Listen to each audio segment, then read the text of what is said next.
Kasus penembakan terhadap 3 anggota polisi dalam penggerebekan judi sabung ayam di Waikanan, Lampung masih dalam investigasi. Peristiwa ini diduga melibatkan 2 anggota TNI. Kami bahas bersama Komisioner Kompolnas Supardi Hamid. Selamat malam Pak Supardi. Selamat malam Mbak Tiffany. Baik, Kompolnas hari ini sudah tiba di Lampung dan juga bertemu dengan keluarga korban. Dari informasi yang sejauh ini didapat, Pak Supardi, mengapa kasus penembakan anggota polisi yang diduga melibatkan anggota TNI ini dapat terjadi? Mengapa ada perlawanan penegakan hukum di kasus perjudian sabung ayam, Pak Supardi? Ya, kita dapat menduga bahwa kenapa terjadi resistensi terhadap kegiatan penegakan hukum yang dilakukan oleh Polda Lampung, dalam hal ini Polres Waikanan, ini mengindikasikan bahwa kegiatan judi ini, kegiatan judi sabung ayam ini memang mendapatkan semacam backingan dari oknum anggota TNI yang hari ini masih ditahan di Denpom TNI. Nah, ini menunjukkan bahwa upaya-upaya untuk melindungi kegiatan perjudian ini, apalagi ini dilakukan di kawasan yang jauh dari permukiman dengan akses yang sangat sulit untuk dijangkau melalui jalan darat karena masih belum ada infrastruktur jalan yang cukup memadai. Ini menyebabkan kemudian pada saat penggerebekan dilakukan oleh polisi, maka kemudian mereka melakukan perlawanan karena yakin bahwa polisi tidak akan mendapatkan backup dalam waktu yang cepat untuk menangani TKP yang menjadi wilayah penggerebekan yang saat itu jumlah orang yang ada di TKP itu cukup banyak jumlahnya. Oke, baik. Hari ini dalam konferensi pers sudah disampaikan bahwa 2 anggota TNI yang diduga terlibat dalam penembakan tersebut masih berstatus saksi dan saat ini juga sudah ditahan. Nah, bagaimana terkait dengan perkembangan investigasi terkait kasus terkait status dari kedua anggota TNI tersebut, termasuk juga investigasi mengenai penggunaan senjata api, Pak Supardi? Ya, itu yang memang sejak awal Kompolnas mendorong bahwa bukan sekadar kasus pembunuhan yang dilakukan ini yang kemudian diproses oleh TNI, tapi juga adalah terkait penggunaan senjata apinya. Asal senjata api, kemudian bagaimana senjata api kemudian dikuasai oleh oknum ini, itu perlu mendapatkan pendalaman secara serius. Nah, untuk menentukan bahwa mereka naik status sebagai tersangka, tentu dari barang-barang bukti yang sudah dikumpulkan, kualitasnya harus dinaikkan menjadi alat bukti yang cukup untuk kemudian menetapkan para terduga pelaku ini sebagai tersangka. Dan ini masih dalam proses karena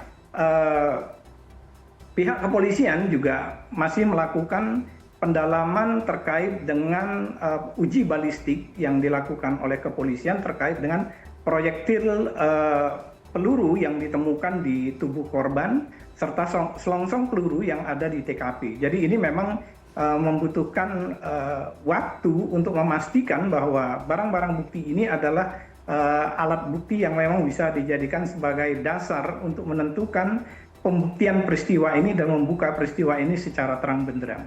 Oke, baik. Termasuk keterangan yang digali dari 2 anggota TNI tersebut, bagaimana sejauh ini terkait dengan lokasi? Kemudian kemarin kalau dari pernyataan yang disampaikan oleh salah seorang pejabat TNI bahwa lokasi atau tempat penggerebekan praktik perjudian sabung ayam ini disebut sebagai daerah hitam alias Texas. Dan itu sudah berlangsung cukup dalam waktu yang lama. Terkait dengan daerah yang dijadikan tempat judi sabung ayam ini, sebetulnya daerah ini adalah daerah yang terpencil, jauh dari permukiman. Ini ada di wilayah perkebunan karet dan dekat dengan wilayah perkebunan tebu. Apakah ini kemudian daerah hitam atau tidak? Ya, ini harus dibuktikan dulu dari banyaknya misalnya tingkat crime rate yang ada di sana, kemudian offender rate base yang menjadi ukuran bahwa di sana adalah daerah hitam, ini perlu dilakukan penghitungan secara statistik sehingga memang daerah ini bisa dikatakan sebagai black spot gitu ya. Nah, terkait dengan peredaran senjata rakitan memang saya lihat di banyak tempat gitu ya, baik di Lampung maupun di Sumatera Selatan, peredaran senjata rakitan ini memang cukup banyak gitu ya, tersebar di beberapa titik di masyarakat, dan ini juga penting untuk diuji apakah memang senjata yang digunakan adalah senjata rakitan atau senjata pabrikan. Karena uji balistik nanti akan memastikan secara jelas.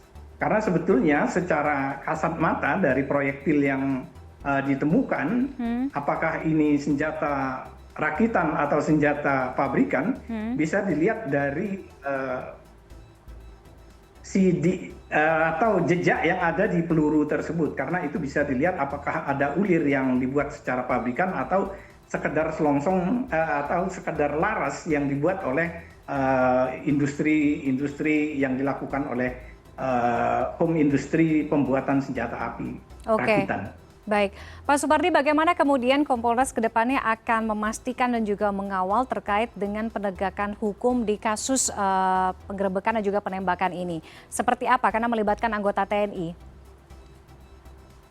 Kita dalam posisi untuk selalu mendorong pihak kepolisian untuk secara aktif